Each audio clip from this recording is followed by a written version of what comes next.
গোপাল ভাঁড়ের আজকের গল্প গা চাটাচাটির ব্যাপার। মহারাজ কৃষ্ণচন্দ্র অনেকদিন থেকে ভাবছিলেন গোপালকে কোনোদিন কি ঠকানো যাবে না, যদি যায় তবে কিভাবে গোপালকে জব্দ করা যায়। কিন্তু গোপাল যেরকম চালাক, তাকে সহজে জব্দ করা সম্ভব নয় কারোর পক্ষে। কথায় বলে ইচ্ছে থাকলেই উপায় হয়।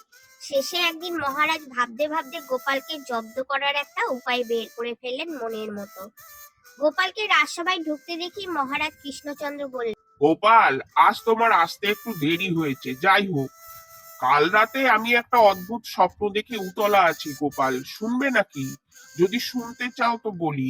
তোমার কাছে স্বপ্নটা বলতে না পেরে আমার পেট যেন ফেপে যাচ্ছে। গোপাল বললে, বলুন না মহারাজ, আপনি কি স্বপ্ন দেখেছেন বলুন। স্বপ্ন বৃত্তান্ত শোনা তো আমার সৌভাগ্যের ব্যাপার। তবে শোনো, স্বপ্নে কি দেখলুম জানো গোপাল? তুমি আর আমি এক অজানা জায়গায় বেড়াতে গেছি। আশেপাশে কোনো লোকজন নেই, দুপাশে শুধু বিরাট দিঘি, আর মাঝখান দিয়ে পায়ে চলার পথ, তাও চওড়া নয়। একটা দিঘি ক্ষীরের আর একটা দিঘি গুয়ের। তুমি আর আমি সেই সরু পথ ধরে যাচ্ছিলুম। তুমি পা ফসকে একেবারে গুয়ের দিঘিতে গিয়ে পড়লে, আর আমি পড়লুম ক্ষীরের দিঘিতে। তারপরেই আমার ঘুমটা ভেঙে গেল। এই যে কি স্বপ্ন, আমি ঠিক বুঝতে পারলাম না। স্বপ্ন কি সত্য হয়? স্বপ্নের বিবরণ শুনে একমাত্র গোপাল ছাড়া সকলেই হো হো করে হেসে উঠল।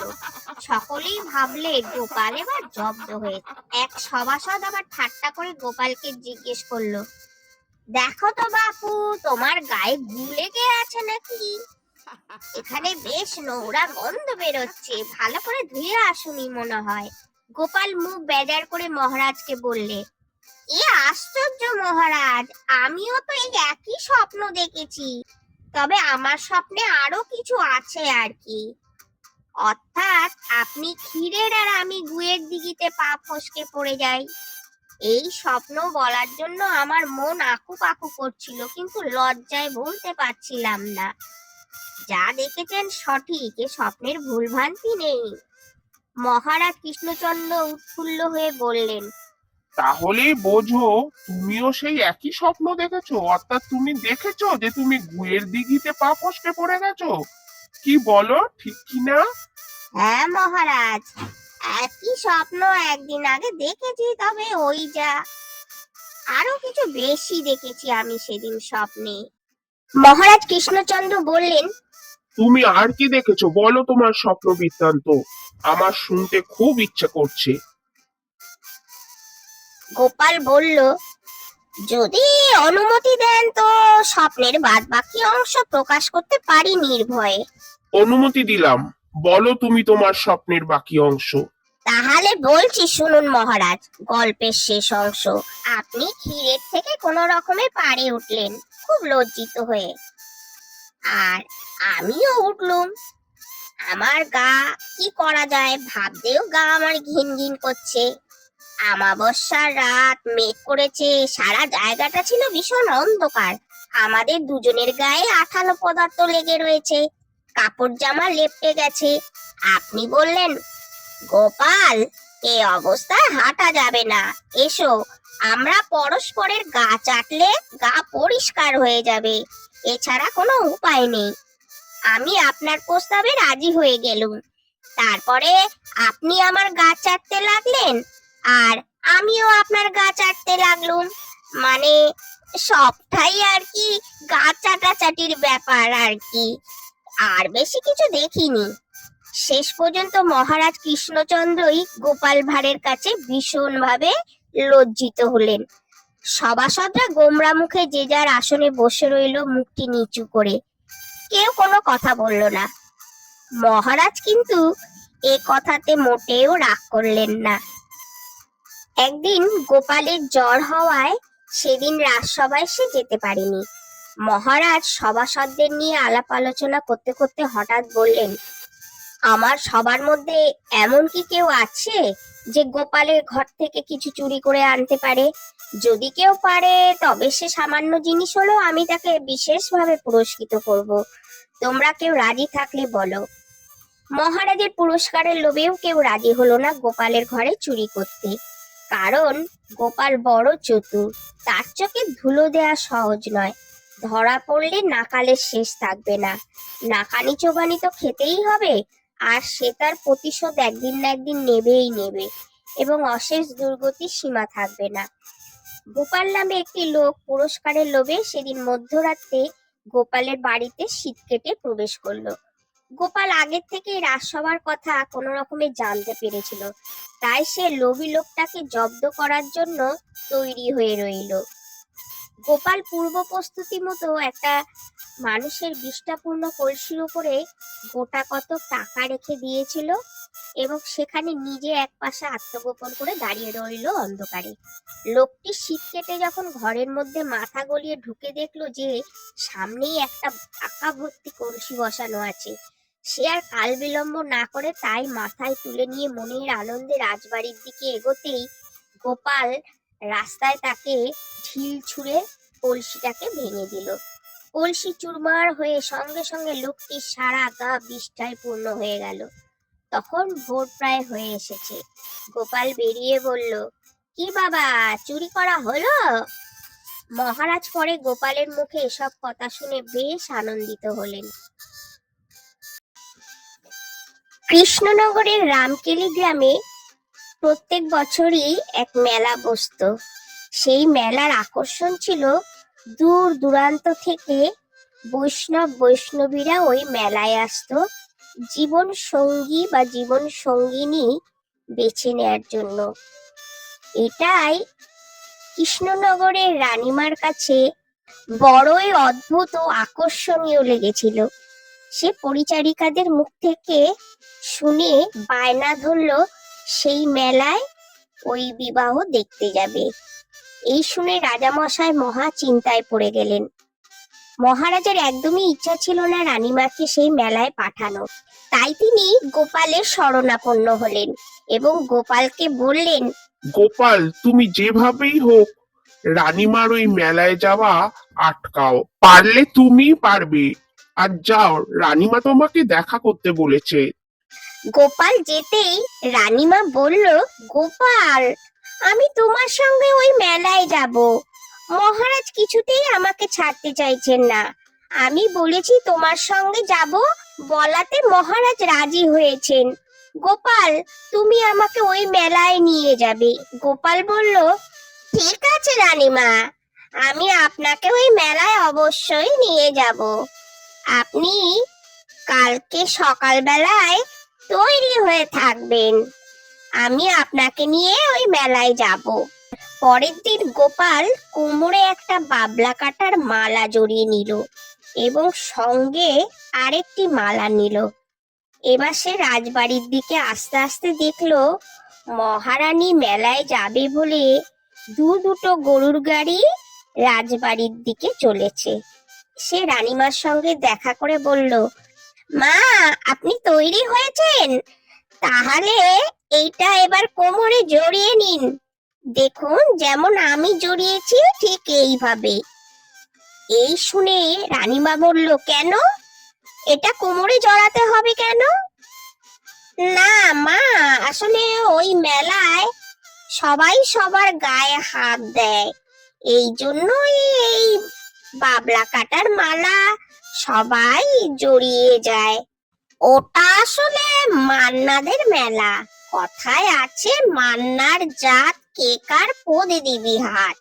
এই শুনে রানীমা বলল, ছি ছি, তুমি চলে যাও গোপাল, আমি ওই মেলায় আর যাব না। ছি, কেউ ওই মেলায় যায়?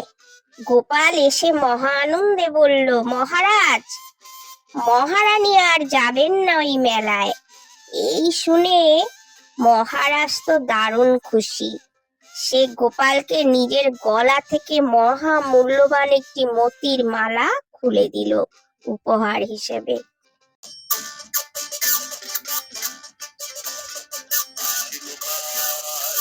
নবাব মির্জাফর একবার সৈন্য সামন্ত নিয়ে কৃষ্ণনগরের সন্নিকটেই শিবির স্থাপন করেছিলেন।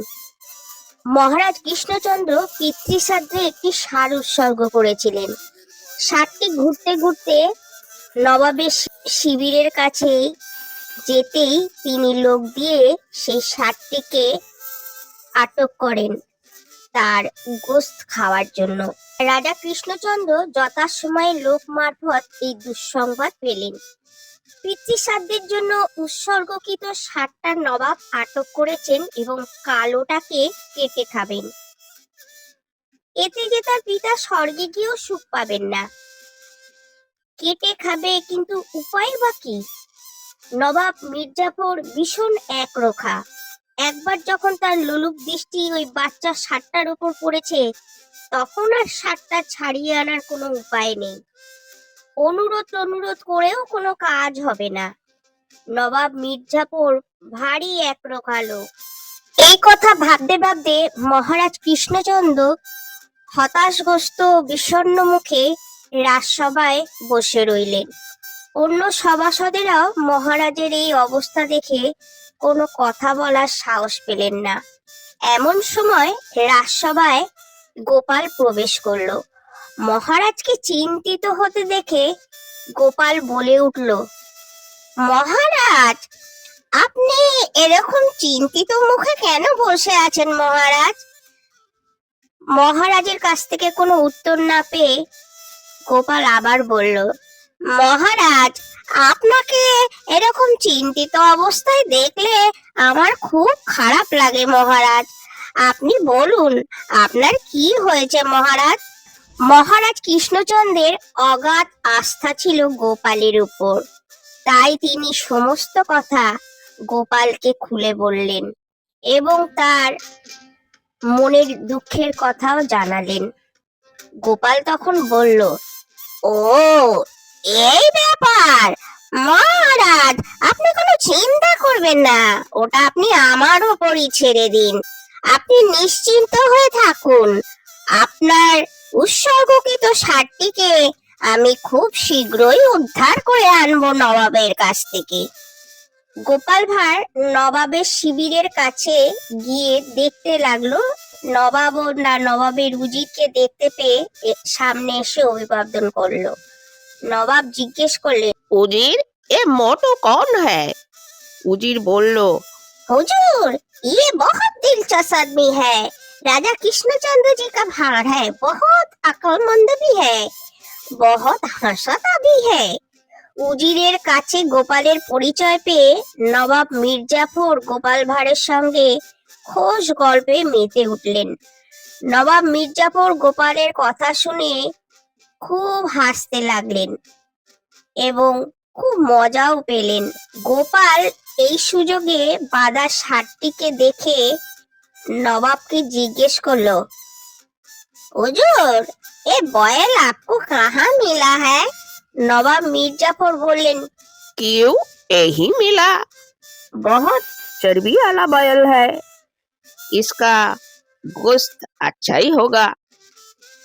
গোপাল মুখ কাচুমাচু করে বলল, নবাব সাহেব, আপনি ঠিকই বলেছেন, এটা খুব চর্বিওয়ালা, মাংস ভালো হবে, लेकिन लेकिन क्या है? নবাব মির্জাফর জিজ্ঞেস করলেন। হুজুর আলী, আপনাকে বলতে আমার খুব সংকোচ হচ্ছে, শরম भी লাগছে। अरे कोई बात नहीं, आप बोलिए तो। হুজুর আলী, ए बैल से पयमल खाता है। ये पैमल क्या चीज है? গোপাল তার মুখখানা বিকৃত করে বলল, टाट्टी। इसके लिए टाट्टी खोजना बहुत मुश्किल होता है हुजूर। एक और भी चली कुछ नहीं खाता, सिर्फ टाट्टी खाता है। हुजूर, ये बैल बहुत बदमाश है। के टाट्टी कुत्ते गेले तार पीछे पीछे जाता है, ताके विरक्त करता है, गुतो मेरे उसका टाट्टी खाता है। এর ঘোস্ত খেতে অবশ্য আপকো ভালোই লাগতে পারে।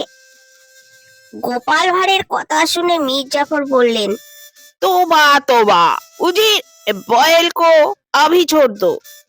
নবাবের কথা অনুযায়ী উজির গিয়ে ষাটটিকে ছেড়ে দিল। গোপাল মনের আনন্দে রাজবাড়ির দিকে চলল। রাজবাড়িতে এসে মহারাজকে সমস্ত কথা খুলে বলল। মহারাজ বিশাল একটা চিন্তার হাত থেকে মুক্তি পেলেন এবং আনন্দে নিজের গলা থেকে বহু মূল্য একটি মতির মালা গোপালকে উপহার দিলেন আর বললেন, গোপাল, তুমি আমাকে বাঁচালে, এই নাও তোমার উপহার।